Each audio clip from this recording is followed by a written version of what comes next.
네, 반갑습니다. 제가 오늘 발표할 내용은 나도 오늘부터 FE 성능 전문가. 되게 낚시성의 제목의 발표인데요.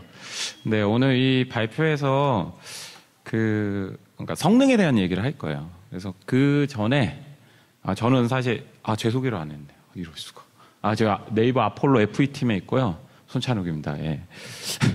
그래서 제 소개를 간단히 하면 성능 관련해서 저는 이제 모바일 메인 그리고 날씨, 쇼핑, 블로그, 뭐 기타 등등 그 네이버 서비스에서 실제로 FE 성능 개선 작업을 좀 진행을 했고요.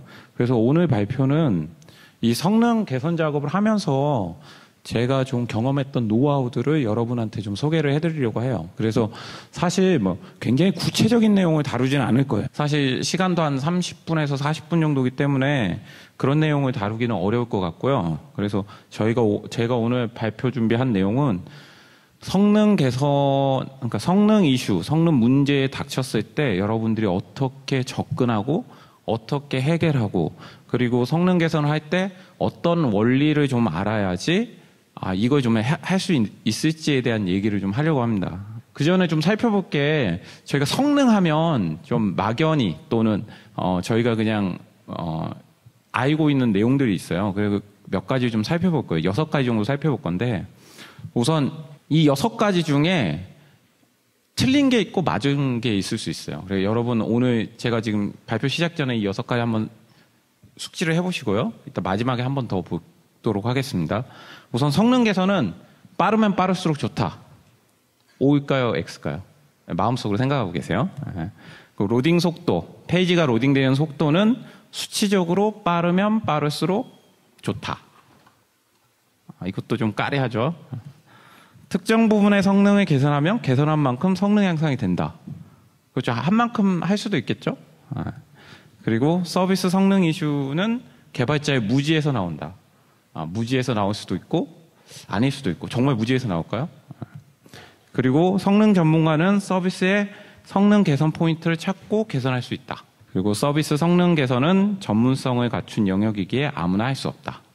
이 6가지에 대해서 오늘 저 발표를 듣고 다시 한번 보도록 하겠습니다. 자, 이제 성능 분석가에 대해서 좀 얘기를 해볼게요. 원래 이제 사실 이제 성능 이슈가 생겼을 때 이 이슈를 어떻게 해결하냐가 사실 이 문제를 어떻게 풀지에 대한 관심사의 문제로 좀 좁혀질 수 있거든요. 그래서 일반적으로 이제 서버 쪽에 이슈가 났을 때 좀 그 서버 이슈를 해결하는 서버 성능 분석가들의 관심사는 이거예요.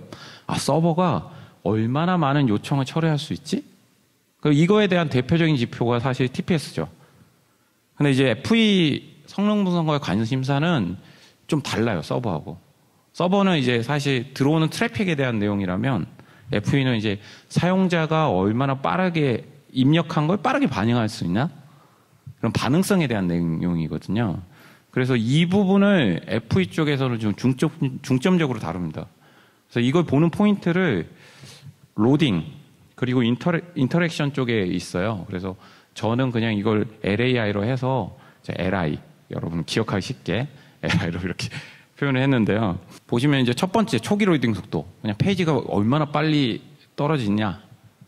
두 번째, 뭐 스크롤을 할 때 버벅인다. 또는 막 키보드 입력하는데 버벅인다. 그리고 웹에서 애니메이션 많이 하잖아요. 그런 애니메이션을 동작을 할 때 애니메이션이 뚝뚝 끊겨요. 또는 버벅거려요.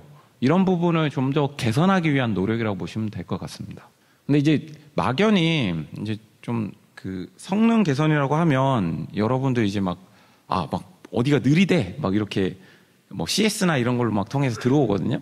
그럴 때 이제 흔히 하는 실수가 어디가 느리대 거기부터 고쳐야지 하면서 달려들어서 이렇게 막 그 코드부터 보고 프로파일도 해보고 그러는데 사실 그렇게 접근하면 문제의 본질을 좀 파악하기가 어려워요. 그래서 어떻게 해야 되냐면 플랜을 짜야죠. 그래서 가장 첫 번째로 해야 될 게 내가 맡고 있고 내가 지금 튜닝할 대상의 시스템의 전체 상태를 좀 볼 줄 알아야 돼요. 그리고 이 전체 상태 중에 가장 중요한 페이지 또는 가장 그 서비스에서 가장 중요한 포인트 이 부분이 어딘지를 먼저 파악하고 그 대상을 좀 좁혀나가는 게 가장 중요해요. 그래서 먼저 가장 많은 페이지, 그리고 서비스한테, 사용자한테 가치를 줄 수 있는 페이지에 대해서 먼저 사전에 정리를 하고 이 부분에 대한 튜닝을 했을 때 사실 성능 개선 효과가 확 올라가요. 그리고 사용자의 만족도도 굉장히 높아지고요. 두 번째는 이제 사실 어떤 식으로 할지에 대한 프로세스가 약간 있어요. 그러니까 여러분 테스트 할 때 그런 거 하잖아요. 테스트 코드 짤 때, TDD 방식으로 할 때 처음에는 이렇게 실패 케이스 만들고 개선하고 고치고 그 코드를 다시 리팩토링해서 개선하고 다시 실패 케이스 만들고 고치고 다시 리팩토링하고 이런 과정을 거치잖아요. 그러니까 성능도 마찬가지예요. 성능 개선일 때는 첫 번째로 측정을 해요. 어디가 문제야? 어디가 느린 곳이야? 측정을 하고, 측정을 뭐예요? 이제 이거 갖고 분석을 해야겠죠. 분석을 합니다. 여기가 바틀넥이네. 이 부분이 바틀넥이야 라는 걸 좀 알 수 있을 것 같고요. 그리고 사실 그 부분을 튜닝을 해보고 반영을 하죠. 반영하고 나서 하는 게 다시 측정을 해요. 내가 반영한 내용이 정상적으로 돌아갔는지 확인하죠. 그럼 다시 측정 분석 최적화, 측정 분석 최적화를 계속합니다. 언제까지 할까요? 예. 어디가 만족할 때까지요? 사용자들 만족할 때까지. 예. 정답이죠. 사용자들이 만족할 때까지죠. 근데 그 사용자의 만족도도 사실 되게 정성적인 수치잖아요. 그래서 이 언제까지는 사실 저희가 목표를 정해요. 목표에 도달까지 계속 하죠. 그래서 그 목표를 말할 때 우리 보통 그냥 페이지 로딩 속도로 많이 얘기를 하거든요. 기존까지도 쭉 그랬고. 그래서 보통 초기 로딩 속도 이제 3초라고 얘기를 해요. 그래가지고 이게 아마 지금 거의 구정 같이 3초가 지나면 이제 사용자들이 떠난다. 그런 통계치에 대한 구전으로 전해질 정도로 초기 로딩 속도가 3초 안에 들어와야 돼 라고 하지만 사실상은 저희 네이버에서는 여기 모바일 같은 경우는 1.5초 그리고 PC 같은 경우는 한 2초 정도의 속도 기준을 잡고 그 페이지 성능 튜닝을 진행하고 있습니다. 이 정도도 꽤 빠른 속도거든요. 근데 이제 그 네이버뿐만 아니라 사실 이제 글로벌로 나가 있는 회사들의 대표적인 것 중에 하나가 구글 있죠. 구글 같은 경우는 좀 다른 시각으로 보고 있어요. 그래서 이 레이 모델을 걸 제공을 해가지고 단순하게 이제 초기 로딩 속도가 아니라 반응성 그리고 애니메이션 그리고 CPU의 맥시멈 그 아이들 타임 같은 걸 보장하는 식으로 이런 거에 대한 각각의 측정 지표를 좀 세분화해서 관리를 하고 있어요. 그럼 여기 보시면 구글 같은 경우는 1초잖아요. 그죠? 1초죠. 그러면 굉장히 빠른 속도예요. 근데 사실 이 1초는 네이버가 보는 1초하고 좀 달라요. 여기서는 이제 사용자에게 꼭 보여줘야 할 컨텐츠가 노출됐을 때 그 시간을 1초로 보고 있어요. 그래서 여기서는 FMP라고 하는데 이 FMP에 대해서는 제가 뒷부분에 설명을 드리도록 하겠습니다. 그래서 아까 같이 프로세스를 잡고, 대상을 잡고 프로세스를 잡고 실제 작업할 준비가 되면 이제 개선을 해야겠죠. 그래서 아까 FE 같은 경우 개선 포인트가 두 가지라고 했어요. 첫 번째, 로딩 속도. 그리고 두 번째, 인터랙션이에요. 그래서 제가 LI라고 아까 표현했죠. 그래서 우선 로딩 속도부터 한번 살펴볼 건데, 로딩 속도는 이 로딩 속도를 살펴보기 전에 여러분이 웹 서비스가 어떻게 돌아가는지에 대한 다 알고 계시겠지만, 간단한 좀 이해가 좀 필요해요. 그래서 제가 열심히 영상으로 찍어봤거든요. 그래서 보통 페이지에서 주소를 입력하면 이제 그 주소에 해당하는 리퀘스트가 해당 서버로 가죠. 그리고 그 서버에서 무슨 비즈니스 로직을 처리를 하고 HTML을 사실상 스트링 형태로 이 클라이언트 쪽에 싹 싸줘요. 그리고 이 HTML이 실제로 브라우저에 오게 되면 사실 이런 화면들이 그려지는 거죠. 그리고 사실 여기에서까지는 이제 정적인 페이지가 렌더링 되는 과정이고, 실제 저희가 서비스 웹 어플리케이션 같은 걸 만들 때 저희가 하는 작업도 있잖아요. 자바스크립트로 이렇게 검색 영역이라든지 또는 이렇게 커서를 둔다든지 하는 그런 동적인 요소들에 대한, 그러니까 사용자의 반응성을 받을 수 있기 위해서 동적인 코딩을 해요. 그런 코딩 작업까지 하는 게 사실상 로딩의 완료라고 보시면 될 것 같아요. 그래서 이 로딩 과정은 간단하게 한번 살펴본 거고요. 자, 이 로딩 과정을 가장 되게 굉장히 많은 그 기술과 스택들이 굉장히 많아요. 근데 결론부터 얘기하면 로딩 과정은 이 워터풀 차트를 어떻게 하느냐가 그냥 주요 포커스예요.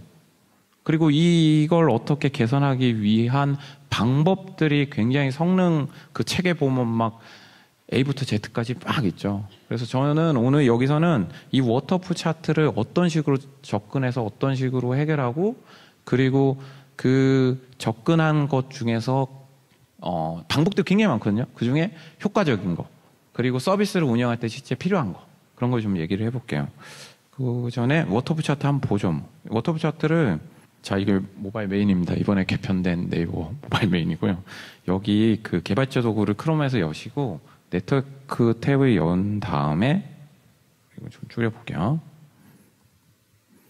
하면 실제로 워터풀 차트를 이렇게 볼 수 있어요. 그리고 여기는 뭐 사이즈 정보나 도메인, 프로토콜 뭐 이런 여러 가지 정보들이 있는데, 사실상 더 많은 정보들을 볼 수도 있어요. 이걸 어떻게 개선하느냐에 대한 얘기를 이제부터 해볼게요. 자, 여기 속대옥에서는 아까 이 워터풀 차트를 가급적 줄이는 거예요. 그래서 여기 보시면 여기가 로딩 속도 마지막이라고 했을 때 이 워터풀 차트의 폭을 줄이고, 이 부분을 폭을 줄이고, 그리고 높이를 줄이고 폭을 줄이고, 그리고 여기 보면 리퀘스트 사이에 이런 간격들이 있어요. 계단형으로 떨어지는 것들. 이걸 왼쪽으로 당기는 작업을 해요. 그래서 결론은 이 세 가지 작업을 해요. 근데 이렇게 세 가지 작업을 하고 나면 여기서 끝이 아니에요. 물론 반복적으로 계속 보여야겠지만 중간중간에, 그러니까 이 워터풀 차트의 결을 깨는 애들이 있어요. 그래서 그걸 마지막으로 최종적으로 점검하는 작업을 해야 돼요. 이런 작업을 계속 반복적으로 해서 우리가 원하는 목표치까지 올리는 게 사실 로딩 속도에 대해서는 성투하는 방법이에요. 그래서 아까 리퀘스트 수를 줄이는 거예요. 여기 보시면 이제 CSS도 있고 JS도 있고 CSS도 있고 이미지도 있고 도메인 URL도 있고 여러 가지가 있죠. 그래서 가장 간단한 방법은 이제 JS나 CS 파일을 이제 머지해서 하나의 파일로 가져가는 거예요. 그리고 이미지 파일들도 굉장히 많은데 그 이미지 파일들을 사실 아이콘 형태 이미지 파일을 많이 쓰잖아요. 그런 걸 하나의 이미지로 모아놓고 하나의 리퀘스트로 보낼 수 있는 기법이 있어요. 그게 CSS 스프라이트 기법이고, 이런 거 이용해서 마찬가지로 리퀘스트도 줄여요. 그리고 여러분들 그 페이지 같은 거 보면 이미지가 뜨기 전에 가끔 이렇게 준비된 영역을 만들거나 기본적인 이미지 같은 걸 깔아야 되잖아요. 그럴 경우에 또 그 기본적인 이미지 URL을 또 만들어야 되는데, 그렇지 않고 이 데이터 URI 같은 걸 써서 페이지 내에, HTML 페이지 안에 사실 이 데이터 URL을 실제로 이렇게 적어 놓는 거죠. 이렇게 되면 사실 리퀘스트 하나 더 주는 거예요. HTML 안에 그냥 포함돼서 오기 때문에. 근데 이 중에서 이렇게 앞에 나오는 그 세 가지 정도는 가장 기본적인 그 튜닝 하자고 했을 때 그냥 하는 거고요. 굉장히 자동화도 잘 돼 있어요. 근데 가장 효과적이면서 설마 이런 걸 튜닝이라고 얘기해? 라고 하는 것들이 있어요. 근데 이게 불필요한 자원을 로딩하는 거 굉장히 많아요. 네. 그래서 실수로 요청한 자원들을 제거하는 작업도 튜닝 중에 하나예요. 그리고 초기 로딩 시에 자바스크립트를 이렇게 여러 개로 번들링을 하잖아요. 아니, 여러 개를 하나로 번들링 하는데 그것들을 사실 불필요하게 번들링 하는 것도 있고, 또는 실제 페이지가 로딩되고 나서 그 이후에 뭔가를 해야 되는 작업에 대한 코드인데 그게 미리 로딩될 수도 있거든요. 물론 뭐 상황에 따라 다를 수 있지만, 근데 그런 것들을 이렇게 초기 로딩 시 제거를 함으로써 그 로딩 속도를 줄이기도 해요. 그리고 가장 효과적이면서도 가장 많이 쓰는 이 뷰포트 바깥에 있는 이미지들. 뭐 대표적인 게 이런 거예요. 여러분 모바일 화면 같은 거 보시면 이 캐러셀 형태의 그 UX가 있잖아요. 여기 보면 사실 이미지가 여기서 사용자는 하나만 보지만 양옆으로는 굉장히 많은 이미지들이 있어요. 그래서 이런 것들을 사실 로딩 이후에 올리거나 사용자가 이렇게 캐러셀 행위를 했을 때 그 이미지를 불러와도 되거든요. 그래서 이런 식으로 레이지하게 그 자원들을 불러오는 식으로 튜닝하기도 합니다. 근데 여기서 이미지가 왜 가장 중요하냐면, 이게 웹페이지에, 이게 그러니까 저는 이거 HTTP 아카이브 기준으로 그 통계를 낸 건데 사실 전체 웹페이지의 평균적인 값이 한 1.6메가 정도 돼요. 근데 그 중에 이제 한 840KB 정도가 이미지예요. 50% 이상이잖아요. 근데 국내는 이것보다 더해요. 한 70에서 80%까지가 다 이미지예요. 그렇기 때문에 이미지를 얼마나 효과적으로 하느냐에 따라서 그냥 초기 로딩 속도를 아주 되게 손쉽게 그냥 클리어할 수도 있습니다. 근데 더 이제 다른 의미에서 더 중요한 게 있어요.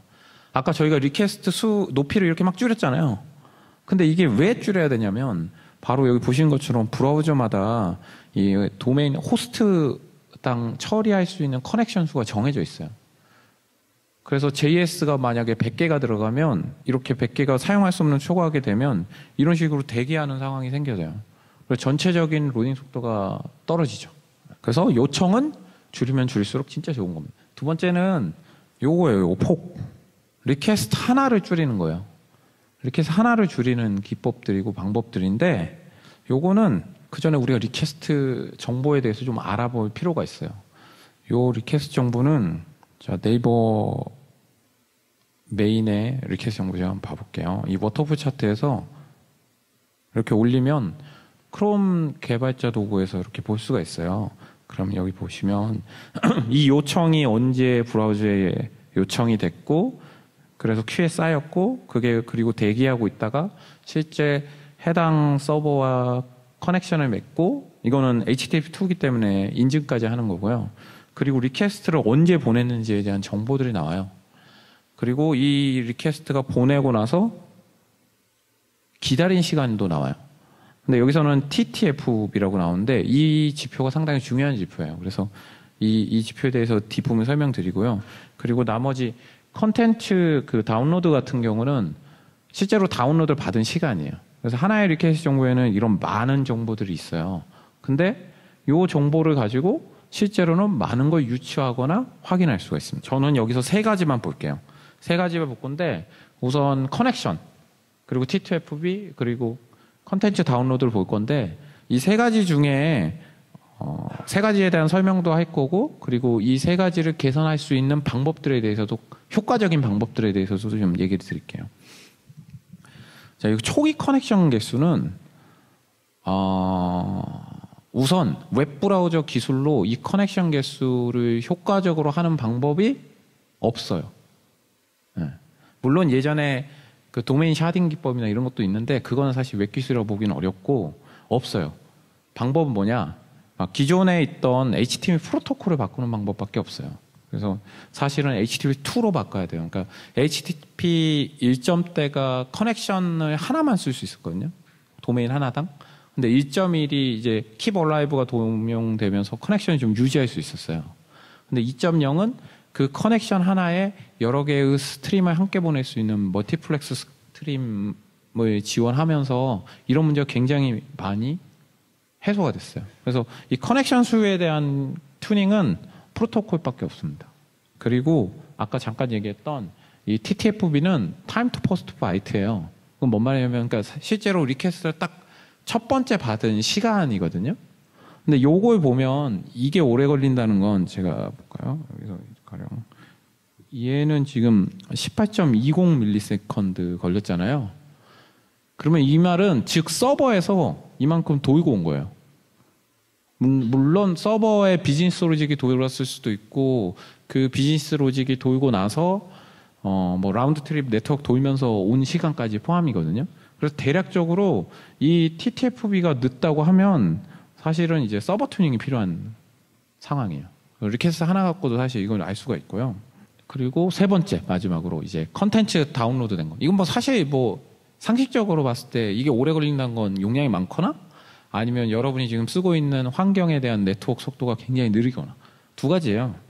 근데 이 컨텐츠 크기가 큰 경우가 사실은 저희한테는 좀 중요 포인트죠. 그래서 요거 줄이는 작업을 해요. 그래서 일반적으로 가장 많이 하는 게 이 JS하고 CSS를 이렇게 압축을 시켜요. 그러니까 처음에 이렇게 공백 같은 거 제거하고 그리고 그 난독화하고 그리고 마지막으로 그 리퀘스트 자체를 지집을 하게 돼요. 그럼 여기 예를 든 건데 1KB 짜리를 실제로 주석 제거하고 난독화까지 하게 되면 한 500kB, 500바이트 그 정도로 돼요.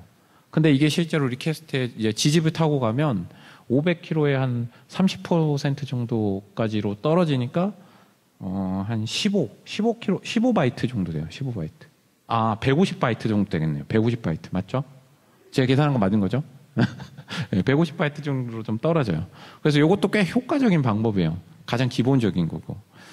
물론 HTTP2에 헤더를 압축하는 기술이 있어요. 리퀘스트에 헤더를 압축하는 기술이 있는데 그거는 이 컨텐츠 내용하고는 무관해요. 그래서 어떤 아티클 같은 걸 보면 그런 내용들이 있어요. HTTP2를 쓰면 이런 난독화나 이런 거 안 해도 돼요 라고 얘기하시는 분도 계시긴 하는데 그걸 엄밀히 따져보면 그건 헤더에 대한 압축이지 컨텐츠에 대한 압축이 아니에요. 그래서 요거는 효과적입니다. 그리고 역시나 이미지. 이런 경우가 되게 많아요. 여기 보시면 여기 이미지는 사실상 화면상에 봤을 때 500 곱하기 300의 이미지예요. 그런데 실제 이미지 크기는 2048 곱하기 136이죠. 그러면 이게 사실 불필요한 이미지를 받아오는 경우예요. 그래서 이런 경우가 사실 여러분이 개발하다 보면 놓치는 경우가 꽤 많거든요. 이런 부분만 해도 여러분의 그 워터풀 차트를 아주 매끈하게 만들 수 있습니다. 그 외로 이제 이미지 같은 경우는 포맷에 되게 영향을 많이 미쳐요. 그러니까 PNG, 웹P 뭐 이런 거에 따라서 포맷에 따라서 사실 그 사이즈가 다르기 때문에 이거에 대한 좀 선별도 해야 되고 그리고 이미지 안에는 여러분 이렇게 핸드폰 딱 찍으면 어디에서 찍었는지 언제 찍었는지 정보가 다 이미지에 들어가 있잖아요. 그런 메타 정보는 사실 웹에서 불필요해요. 보여주는 용도니까. 그래서 그런 것들을 제거하고 최적화하는 작업도 덩달아 합니다. 또 다른 의미로는 아까 이미지 막 이렇게 큰 거 있잖아요. 그게 네트워크 트래픽만 많이 먹는 게 아니라 사실은 이게 브라우저가 화면에 그려지기까지에 대한 렌더링 비용도 꽤 많이 들어가요. 그게 왜 그러냐면 이 디코드 비용이 가장 크거든요. 그러니까 이미지 데이터를 싹 이제 RGB 과정으로 변환하는 작업인데 당연히 이미지 크기가 작으면 작을수록 더 빨리 되거든요. 그리고 이 작아진 걸 사실 CPU에 올리고 화면에 보이기까지는 비용이 많이 들어요. 그래서 가급적이면 이미지 사이즈를 가장 작게 그리고 최적화해서 마치는 게 가장 좋겠죠. 네. 이건 물론 이상적인 거예요. 근데 현실은 사실 여러분 주위에는 이제 매의 눈을 가진 디자이너 분들이 굉장히 많으세요. 그래서 요구하는 게 확실히 달라요. 그러니까 가령 레티나 이상의 급. 그러니까 100 곱하기 100의 사이즈의 이미지인데 200 곱하기 200으로 해야지 레티나에서 이렇게 안 깨져요 라고 하면서 그런 거 요구를 하시거든요. 여기에도 물론 방법이 있어요. HTML5의 기술을 이용하면 픽처나 소스 그리고 SIC 셋 같은 거 쓰면 여기 보신 것처럼 이 해상도에 따라서 레티나 비율에 따라서 원하는 이미지의 포맷 그리고 원하는 이미지의 크기 뭐 그런 걸 다양하게 적용해서 쓸 수 있어요. 그래서 이게 꽤 효과적으로 보이시죠? 네, 효과적입니다. 근데 현실적이진 않아요. 여기 그냐면 요즘 브라우저가 다 레티나 이상이에요. 그래서 이걸 1배수로 하든 2배수로 하든 3배수로 하든 사실 현실적으로 그 전체 트래픽에 영향을 많이 미치지는 않아요. 그래서 만약 이제 PC나 이런 거는 좀 다를 수 있겠죠. 그런 상황별로 다를 수 있겠지만 대다수는 눈 딱 감고 이미지 2배를 불러옵니다. 네. 그래서 이게 현실적으로 쓰기에는 오히려 이게 더 적합한 방법일 수 있어요. 이거 세 번째인데요. 이거는 좀 제가 설명을 좀 드려야 될 것 같아요. 여기 보시면 리퀘스트는 이제 왼쪽으로 막 당기는 거예요. 그래서 가급적이면 로딩 속도를 줄이게 하는 방법인데 요걸 하기 위해서는 여러분이 브라우저 렌더링이 어떻게 되는지에 대해서 약간 이해를 해야 돼요. 네. 브라우저 렌더링에 대한 글, 책, 아티클 굉장히 많이 있어요. 그거 여러분이 자세히 알기 위해서 그걸 다 읽고 이해하려면 사실상 저도 읽어도 잘 이해가 안 되는 부분 많아요. 그래서 제가 굉장히 심플하게 설명을 드릴게요. 자, 이게 요 그림이 사실 거의 로딩 과정에 대해서는 전부예요, 전부. 어떻게 되냐면 여러분이 아까 서버에 딱 TTFB로 넘어오잖아요. 리퀘스트가. 그러면 한 바이트가 딱 넘어오면 그때부터 브라우저는 어떻게 하냐면 이 HTML 문자를 스트림으로 계속 받아요. 브라우저 입장에서는 계속 네트워크를 받으면서 그 받은 걸 파싱을 하면서 화면을 그리기 시작해요. 근데 화면을 그릴 때 HTML 받으면 HTML 안에 무슨 자원이 있어요? CSS도 있고 자바스크립트도 있잖아요. 그래서 그런 자원들을 가지고 메모리에다가 그러니까 화면을 그리기 위한 용도로 메모리에 만들어요. 그게 이제 화면용은 돔, 그리고 CSS에서 나와서 그 그림 같은 뭐 스타일 같은 거는 CSS 오브젝트 모델이 나와요. 이렇게. 그리고 요거를 조합해서 화면에 진짜 그려야 될 게 뭐야? 라는 걸 이제 렌더 트리로 구성을 하고 그 안에 이제 사실 렌더 트리가 구성되면 이제 내부적으로 뭐 그 글 같은 거 보시면 뭐 그래픽 레이어도 있고 막 되게 복잡한 거 많은데 그런 거는 관심 있으면 한번 찾아보시고 아무튼 렌더 레이어가 만들어지고 그 다음부터 이 렌더 레이어를 화면에 그린 작업을 해요. 그게 레이아웃 작업이에요. 그러니까 그린다기보다는 이제 그 위치를 계산하고 확인하는 걸 레이아웃 작업이고 이것이 실제 화면에 그리는 게 페인트 작업이에요. 요 작업을 하거든요. 근데 이게 변수가 있어요. 자바스크립트가 있죠. 자바스크립트는 로딩 시작부터 끝까지 이 돔하고 CSS 오브젝트 모델을 건드릴 수 있는 구조예요. 대표적인 게 도큐멘트 라이트가 있잖아요. 그러면 돔을 확 바꿔버리거든요. 아무튼 이런 구조로 되어 있어요. 이 부분에 대해서는 다시 뒷부분에 좀 설명하지만 여러분이 아까 요 간극을 땡기기 위해서는 아까 제가 얘기한 것을 인지하시고 두 번째 이게 HTML 쫙 내려오면 헤더 태그를 먼저 보잖아요. 근데 이게 특별한 게 뭐냐면 이 헤더 태그에 자원이 들어간 애들은 자원을 병렬로 받아요. 그러니까 헤더 안에 JS, 뭐 CSS, CSS 6개를 넣으면 그 6개가 동시에 병렬로 받아요. 그럼 굉장히 빠르게 자원을 받을 수 있잖아요. 단점이 있어요. 병렬로 막 받았는데 그 병렬로 막 받을 때 이게 자원이 모두 실행될 때까지 이게 화면 하얘요. 네. 화면 하얗거든요. 그래서 다 그 헤더까지 태그가 닫힌 이후부터 화면을 실제로 그리기 시작해요. 그리고 그 바디까지 싹 그 스트링을 읽으면서 파싱을 하고 그리면서 거기까지 딱 끝나면 돔 콘텐츠 로드 이벤트가 딱 떨어지고 거기서 이제 관련 바디 안쪽에 있는 이미지나 이런 걸 싹 불러오면 그 다음에 로드 이벤트가 딱 떨어져요. 요 이벤트의 플로우가 여러분 코딩할 때도 되게 헷갈리기도 하고 되게 중요한 포인트도 해요. 특히 로드 같은 경우는 이미지가 로딩이 완료된 시점이거든요. 아무튼 이런 구조를 바탕으로 저희가 이제 이 부분에서 어떻게 튜닝을 하는지를 좀 얘기를 해볼게요. 자, 이거 일반적인 HTML입니다. 자, A 영역, B 영역, C 영역이 있어요. 제 설명을 이해하셨다면 제가 굉장히 한 1, 2분 만에 브라우저 렌더링에 대해서 확 얘기를 했는데 정신이 없을 수도 있어요. 근데 자, 이 예시로 한번 볼게요. 자, A 영역 같은 경우는 모든 자원을 병렬로 받아요. 그래서 자원을 굉장히 빨리 땡겨 쓸 수 있고 그리고 대신 이 영역이 완료될 때까지는 바디 영역은 안 그려져요. 그래서 이 B 영역 같은 경우는 여기서 다 그려지고 헬로 월드 원만 딱 찍혀 있는 상황이에요. 그리고 이 B 영역이 실행이 되고 그때는 이제 멈춰 있겠죠. 그리고 나서 다시 2, 3, 4, 5가 나오고 C 영역 때 이제 보여줄 거 다 그려지고 다 그려졌지만 이미지 로딩은 안 돼 있는 상태. 그리고 여러분이 윈도우.점 로드 이벤트가 딱 붙어서 완료가 되는 시간 그 시점에는 이 이미지가 다 로딩이 완료된 시간이에요. 그럼 좀 이해되시나요? 자, 자세한 건 여러분이 네이버 검색이나 구글 검색을 통해서 좀 살펴보시면 될 것 같고요. 그래서 여기서 우리가 알아야 될 건 뭐냐면 이런 격언이 있어요. 헤드 태그에는 CSS하고 필수 JS만 넣어라. 이런 격언이 있거든요. 성능 격언이. 왜 그런지 알겠죠? 헤더에서는 병렬로 받기 때문에 빠르게 받지만 그거 받는 동안 화면이 하얗거든요. 그리고 또 이런 게 있어요. 바디 태그 마지막에 자바스크립트를 넣어서 실행해. 이런 게 있거든요. 이거는 사실 중간중간에 JS를 넣지 말란 얘기예요. 그 말은 중간중간에 JS나 CSS나 이런 것들이 들어가면 이게 렌더링 블록이 생기거든요. 그래서 그려지다 말아요. 그래서 옛날 말씀 그대로 헤더에는 필수한 것만 넣고 그리고 바디 태그 마지막에 JS를 넣는 게 가장 효과적인 로딩 튜닝을 하는 것 중에 하나입니다. 근데 이런 걸 좀 안 하고 어쩔 수 없이 중간에 자바스크립트 같은 거 넣을 수 있잖아요. HTML 바디 안쪽에. 그럴 경우에 나온 태그들이 있어요. 여기 보면 스크립트에 디프하고 어싱크가 있습니다. 간단히 설명드릴게요. 자, 스크립트 같은 경우는 이게 파싱하는 도중에 이게 파란색이 네트워크로 받는 거예요. 그리고 이게 자바스크립트가 실행되는 거거든요. 근데 요걸 멈춰놓고 이렇게 하거든요. 근데 디퍼 같은 경우는 이게 도중에 나오더라도 다운로드 다 받아요. 그리고 바디 태그가 끝날 때 여기에서 실행을 해요. 굉장히 좋은 거죠. 어싱크는 반대예요. 좀 달라요. 실행을 그 시점에 하는 거예요.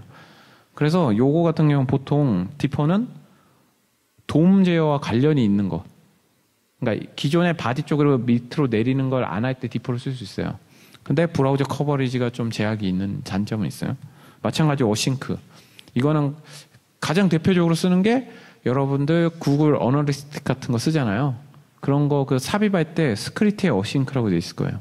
얘는 의존성이 없는 코드거든요. 그래서 가급적이면 빠르게 받아서 통계 지표를 내기 위해서 쓰기도 합니다. 또 하나가 요 계단형을 좀 이렇게 좀 개선해 보려고 할 때 보통 HTML 안에 CSS가 있잖아요. 그죠? 그리고 CSS 안에 폰트가 있어요. 그리고 CSS 안에 이미지가 있어요. 그럼 사실상 브라우저가 얘를 받아야 되는 순서는 HTML, CSS 그리고 폰트. 만약 이미지가 있다면 이미지도 이때 같이 이렇게 좀 뒤에 쳐져서 이렇게 받아지죠. 그럼 이거는 사실 구조상 어쩔 수가 없거든요. 지금 아까 렌더링 구조상 왜 스트링을 받고 해석하면서 해야 되니까. 그렇지만 요걸 좀 해결할 수 있는 방법이 있어요. 자, 프리로드라는 그 속성이 있고요. 링크에 프리로드를 하게 되면 미리 자원들을 그냥 땡겨요. HTML 불러올 때. 헤더 태그에다가 이렇게 지정해 주시면. 그럼 상대적으로 굉장히 빨리 자원들을 땡겨올 수 있겠죠. 그리고 여기서 이제 이거는 이제 클라이언트 쪽에서 한 거고 서버 쪽에서는 사실 이것도 아까운 거예요. 이 CSS를 HTML 받고 받아야 되잖아요. 그죠? 또는 JS를 HTML 받고 받아야 돼요. 요거 개선하기 위해서 HTTP2에서는 여기 서버 푸시 기능이 있어요. 그래서 HTML이 내려올 때 CSS, JS, PNG 같은 거 미리 다 밀어 넣을 수 있어요.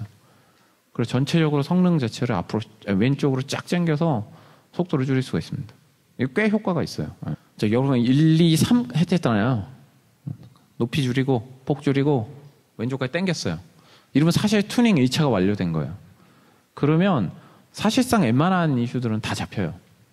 근데 이제 그 여러분이 잡고 있는 목표가 높거나 아니면 그 사이트가 가지고 있는 컨텐츠 양이 굉장히 많아서 목표치를 낮추기 어려울 때는 이 작업을 계속 반복적으로 하면서 그 포인트를 잡아야 돼요. 대표적으로 그래서 총체적으로 점검한 게 아까 했던 과정들을 계속 되풀이하는데 아까 했던 과정 중에 오류에 빠질 수 있는 과정들이 몇 가지가 있어요. 그래서 아까 같이 막 자원만 땡기면 뭔가 그 사용자 그러니까 속도만 올린 거지 사용자한테 가치 있는 서비스를 제공하지는 않거든요. 그래서 요 점을 좀 생각해 볼 필요는 있어요. 이게 자 페이지가 이렇게 로딩되는 과정을 프레임 뷰로 본 거예요. 그래서 여기서 여러 가지 과정이 있는데 가장 중요한 과정이 세 가지가 있어요. 첫 번째, 퍼스트 페인트. 퍼스트 페인트는 화면이 처음 딱 그려질 때 요때거든요. 요때예요. 요때는 아까 여러분이 헤드 태그가 딱 끝나는 시점이에요. 그죠? 그래서 요때에 따라서 사용자가 흰 화면을 얼마나 많이 보느냐가 달라져요. 근데 하얀 화면이 보면 사람들이 느리다고 체감이 굉장히 크거든요. 두 번째, 이 영역 중에 그러니까 해당 접근한 페이지 중에 가장 의미 있고 사용자에게 전달해 주고자 하는 그 영역이 있어요. 보통은 최상단이에요. 여기 같은 경우는 날씨, 이게 날씨인가요? 날씨 같은 경우는 이 부분이 될 것 같아요. 이 부분이 딱 노출되는 순간 구글은 이 지표를 기준으로 로드 속도를 보거든요. 이 기준이 아까 FMP라고 얘기한 부분입니다. 그래서 여기에서는 히어로 엘리먼트가 노출되는 이 시간이에요. 그리고 마지막으로 사용자가 이제 TTI라는 지표가 있는데 이거는 사용자가 이제 액션을 해서 뭔가 서비스 이용할 수 있는 시기예요. 그래서 요 세 가지 지표가 가장 중요한 지표예요. 그래서 이 지표를 좀 올리기 위해서도 고민을 한번 해봐야 돼요. 아까 제가 그 앞에 설명드렸던 렌더링 법칙이나 원리 같은 거 하면서 이 시간을 땡기기 위해서 좀 해봐야겠죠. 근데 여기서 가장 중요한 건 요거예요. 요거. 유튜브 같은 건 히어로 엘리먼트가 여기거든요. 여기 히어로 엘리먼트라고 하거든요. 이걸. 요렇게. 날씨는 이거고. 근데 이거 누가 정하냐?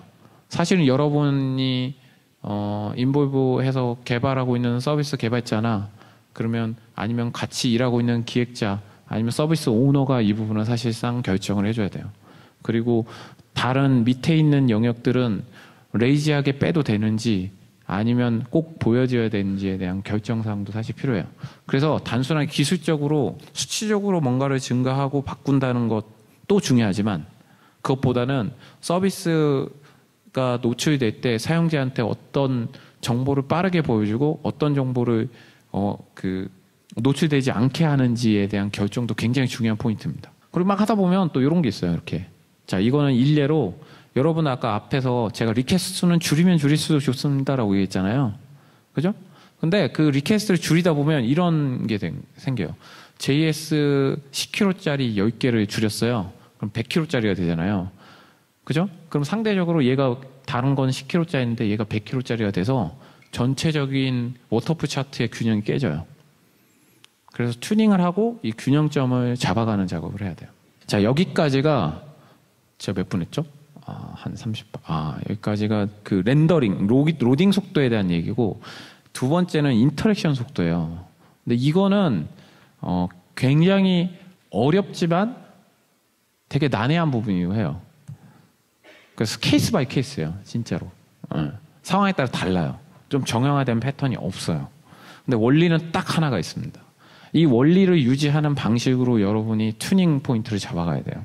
먼저 브라우저 메인 스레드를 괴롭히지 않게 하는 게 이 인터랙션 속도를 높이는 가장 중요한 포인트죠. 자, 아까 요거 보셨잖아요.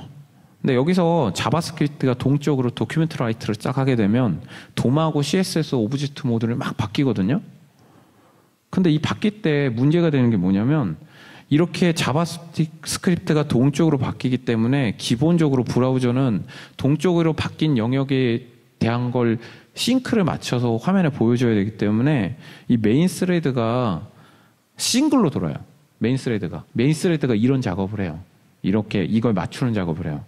그래서 사실 기본적으로 메인 스레드의 렌더링 파이프라인이라는 게 동작을 하게 돼요. 요걸 렌더링 파이프라고 보시면 되는데 좀 구체적으로 보면 자, 이런 게 되겠네요. 여기 자바스크립트 그리고 스타일, 레이아웃, 페인트, 컴포짓 이렇게 다섯 개 단계로 진행되거든요. 그래서 자바스크립트 같은 경우는 자바스크립트로 뭔가를 하는 행위예요. 근데 대체로 이 렌더링 파이프를 건드리는 거는 돔을 건드릴 때 나오겠죠. 돔을 건드리고 그리고 돔의 최종 스타일을 계산하는 이 스타일드 리칼큘레이트 같은 건 돔의 스타일을 계산하는 거예요. 그게 여러분 이해가 안 되실 수도 있을 것 같아서 여기를 보면 엘리먼트 같은 경우는 컴퓨티드라고 해서 스타일 속성들이 쫙 있잖아요. 요거를 그냥 계산하는 작업이에요. 그래서 굉장히 비용이 많이 들 수 있는 작업이죠. 그리고 레이아웃, 배치하고 크기 계산하고 화면에 그리고 마지막으로 레이어를 조합해요. 여기서 이 네 번째에 대해서 좀 얘기할 게 있는데 여기서 성능 포인트는 사실 얘가 발생하지 않게 하는 거예요. 얘를 발생하지 않게 해서 화면을 덜 그리고 이 컴포짓을 해서 사실 컴포지션 비용 굉장히 작거든요. 그럼 왜 그러냐면 이제 뒷부분에 설명드리겠지만 레이어들을 겹치는 작업이에요. 그래서 궁극적으로는 이 레이아웃과 페인트를 줄이는 작업인데 그러기 위해서는 이 속성에 따라서 이런 게 굉장히 영향을 미쳐요. 그래서 여기 csstrigger.com이라는 데 가시면 이 속성들이 무슨 그 렌더링 파이프를 건드린지가 나와요. 그래서 이건 엔진 이름이에요. 뭐 블링크, 개코 뭐 이렇게 돼 있는데 여기 보면 탁 같은 경우는 다 건드려요. 4개 다. 그리고 3개다. 여기 컴포지트 안 나오고요. 요거 3개입니다. 하나, 둘, 셋. 그리고 트랜스폼 같은 건 사실 컴포짓만 해요. 3가지만 하죠. 그래서 가령 탑으로 변경되면 이게 다 돌고 트랜스폼으로 하면 얘만 돌죠. 그 성능 굉장히 빨라져요.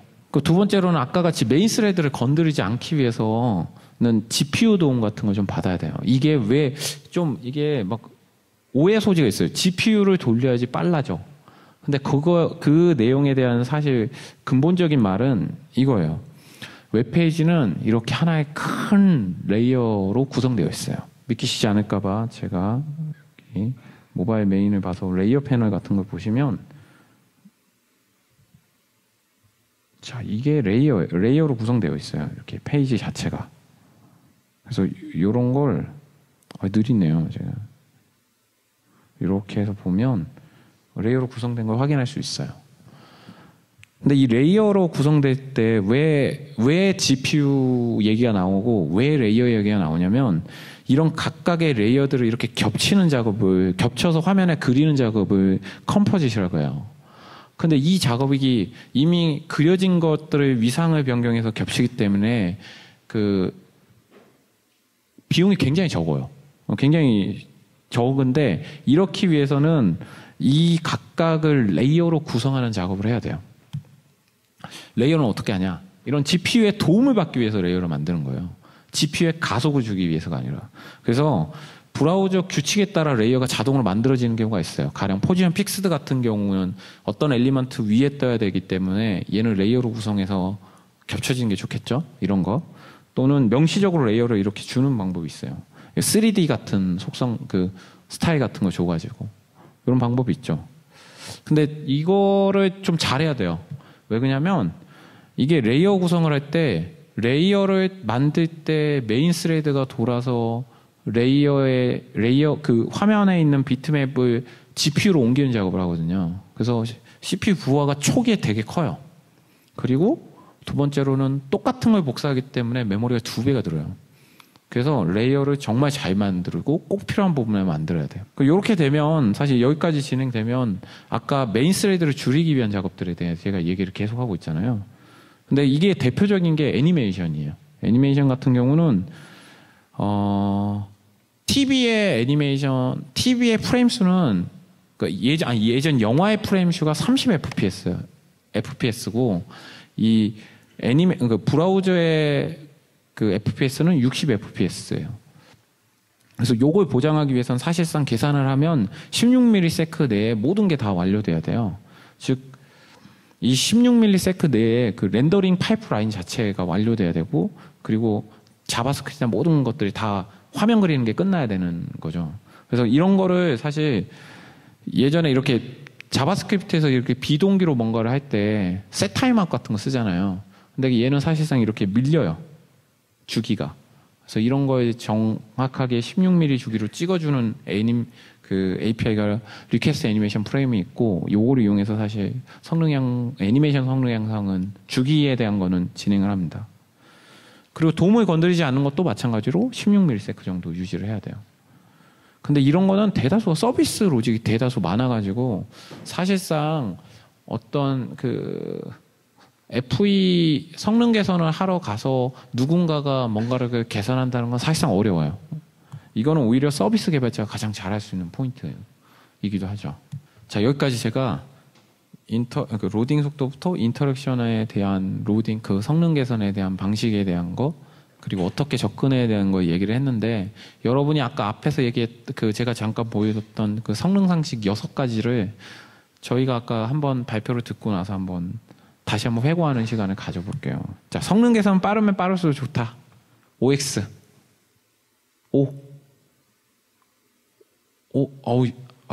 감사합니다. 네, X입니다. 왜 그냥 목표를 정해야 돼요. 네, 지원 감사합니다. 그리고 로딩 속도는 수치적으로 빠르면 빠를수록 좋다. OX. 용감하신 분이네. 벌써 2번째. 네, 수치가 높은 것도 좋죠. 근데 뭐 높은 것보다는 아까 같이 히어로 컨텐츠를 얼마나 빠르게 보여줄 수 있느냐에 더 포커스를 주는 게 더 좋아요. 그리고 마지막 3번째. 특정 부분의 성능을 개선하면 개선한 만큼 성능 향상이 된다. OX. 55 있으신가요? 이제 아무도 안 드시네. 네, 맞아요. 아니에요. 네. 전체 관점에서 봐야 됩니다. 전체 관점에서 보고 필요한 부분에 대해서 이렇게 트림을 해나가야 돼요. 그리고 성능 이슈는 개발자의 무지에서 나온다. OX. 이거 5 드신 분 되게 용감하신 분일 것 같은데. OX 5 계신가요? 여기 사실 바빠서 신경 못 쓰는 부분이 많죠. 그죠? 이런 거 어떻게 개발하면서 다 신경을 써요. 개발을 하고 별도 시간을 갖다서 튜닝하는 시간을 가져야 되기 때문에 사실 이 말은 잘못된 거죠. 그리고 성능 전문가는 서비스의 성능 개선 포인트를 찾고 개선할 수 있다. OX, 네, 맞아요. 네. 근데 다 개선하진 못해요. 아까와 같듯이 비즈니스 로직이 되게 얽혀있는 경우에는 저희가 물론 이런 걸로 볼 수는 있어요. 여기 프로파일 같은 퍼포먼스 툴 이용해서 얘가 이렇게 플리킹 같은 걸 했을 때 무슨 일을 했는지에 대한 것들 이런 거 볼 수가 있어요. 더군다나 스냅샷 같은 것도 떠서 이걸 볼 수는 있거든요. 근데 정작 여기에서 발생한 것들의 여기에서 발생한 것들 이거 작아서 이런 발생한 것들의 이게 안 보이네. 작업들 아무튼 발생한 것들의 그 내용에 대한 코드를 이해하고 그걸 수정하는 건 쉬운 일이 아니에요. 사실 비즈니스 로직에 대한 좀 이해가 있어야 가능한 부분이에요. 마지막으로 서비스 성능 개선은 전문성을 갖춘 영역이기에 아무나 할 수 없다. OX. 진짜로요? 오늘 주제가 나도 오늘부터 성능을 분석한데 지금 손을 드신 거예요?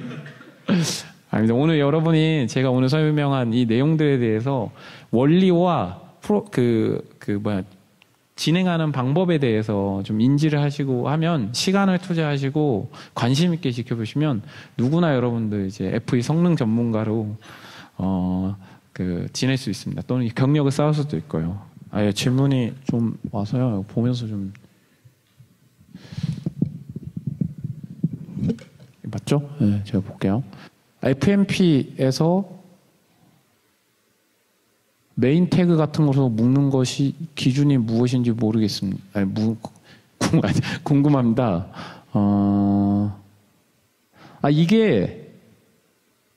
이거는 사실 좀 의미론적인 지표예요. 그래서 어떻게 정하냐에 따라 달라지고 우선 요거는 제가 명확하게 얘기할 수 있을 것 같아요. 도움이 훨씬 됩니다. 왜 이미 HTML에서 그려져서 내려오기 때문에 도움이 됩니다. 그리고 감사합니다.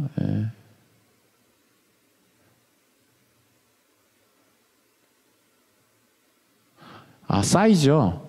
사이즈는 이건 제가 아까 아마니에 설명드린 것 같은데 이 워터풀 차트에 균형을 갖춰가야 돼요. 그 말은 뭐냐면 그냥 제 경험상으로는 한 250KB 정도까지는 좀 무난하게 이렇게 JS 파일을 번들링하거나 CSS 파일을 번들링할 때 250KB까지는 다운로드 됐는데 크게 이슈가 없었거든요. 근데 이게 굉장히 크다고 하면 그러니까 굉장히 하나만 크지 않으면 돼요. 그리고 그걸 균등하게 나눠서 그게 계단형으로 나올 때 또는 병렬로 나올 때 그 워터풀 차트의 흐름을 깨지 않도록 튜닝을 해줘야 돼요. 그러니까 이게 딱히 정해진 건 아니에요. 이것도 튜닝 과정을 거치면서 좀 진행을 하셔야 될 것 같고요. PPT 공유해 드릴게요. 이거요? 이거 없어요. 디퍼 쓰는 게 더 좋습니다. 근데 괜히 찜찜하죠? 있잖아요. 옛날 격언 같고, 그리고 엄마가 하지 말라고 했던 것 같은데, 괜히 디퍼 쓰면서, 중간에 넣는 거 좀 찜찜하긴 하더라고요, 저도. 근데 상관은 없어요. 근데 디퍼가 i11인가? 커버리지가 좀 낮아요. 그래서 보통 네이버 서비스에서는 디퍼를 넣되 중간에 스크립트를 넣지 않아요. 왜 그러냐면 디퍼 속성이 지원 안 되는 거는 저렇게 디퍼를 넣어도 무시하거든요. 그래서 가급적이면 엄마 말 잘 듣게 이렇게 옛날 말대로 바디 아래쪽으로 쫙 내립니다. 국내 서적이요? 국내 서적은 예전에 그 네이버에서 자바스크립트 퍼포먼스라는 책이 나오긴 했어요. 근데 뭐 그런 책도 있고 제가 기억이 안 나는데 아무튼 이것도 제가 한번 찾아서 저기 FAQ 있을 때 좀 얘기 드릴게요. 한두 권 정도 있어요. 재밌는 거 많이 있어요. RX 고맙습니다. 고맙습니다. 뭐야? SPA도 똑같습니다. 그러니까 처음에 로딩되는 거하고 로딩되고 나서 다음 페이지로 넘어가잖아요. 그때 네트워크 탭을 보시고 튜닝을 하시면 돼요. 이것도 똑같습니다. 접근하는 법은 똑같습니다. 고맙습니다. 저 질문이 없는 것 같은데요. 감사합니다.